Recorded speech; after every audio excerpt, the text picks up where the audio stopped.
Well, President Trump's visa freezes and tougher immigration posture are now rippling through two of America's biggest sources of overseas earnings: international tourism and foreign students. Well, the numbers tell a clear story.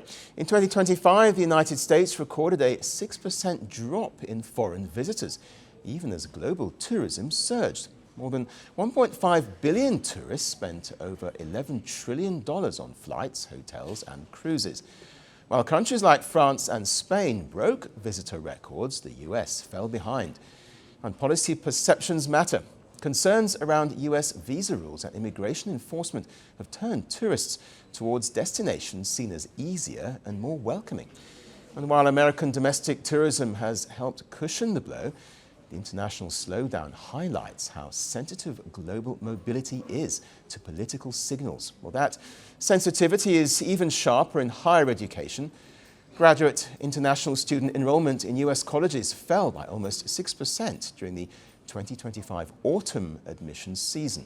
The drop is critical, as foreign students have been one of America's most valuable long-term economic contributors. They contribute by paying full tuition fees, renting housing and fueling local economies. And today, Indians form the single largest group of international students in the US, overtaking China, with heavy concentrations in graduate and STEM programs. Last month, India's External Affairs Minister, Subramaniam Jaishankar, responded to a question on global mobility. I think a lot of these are issues, Raj, which they have to resolve.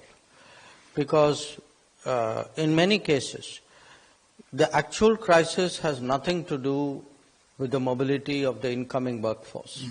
I mean, if there are concerns, let us say, in the United States or even in Europe, it is because they very consciously and deliberately over the last 2 decades allowed their businesses to relocate. You know, that was their choice, it was their strategy.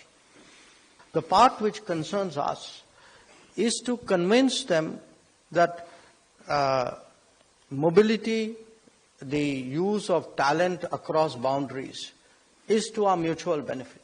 That they would be net losers if they actually erect too many roadblocks to the flow of talent.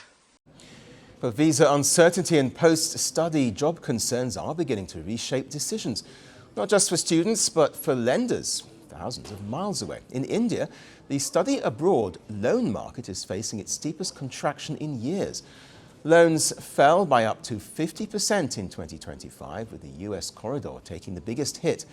Some lenders are diversifying into domestic education or newer locations, while others have delayed expansion plans altogether. And that brings us back to America. Tourism and international students don't just bring dollars, they bring trust, talent, and long-term ties. As global travel and education rebound elsewhere, America's challenges no longer demand, it's perception.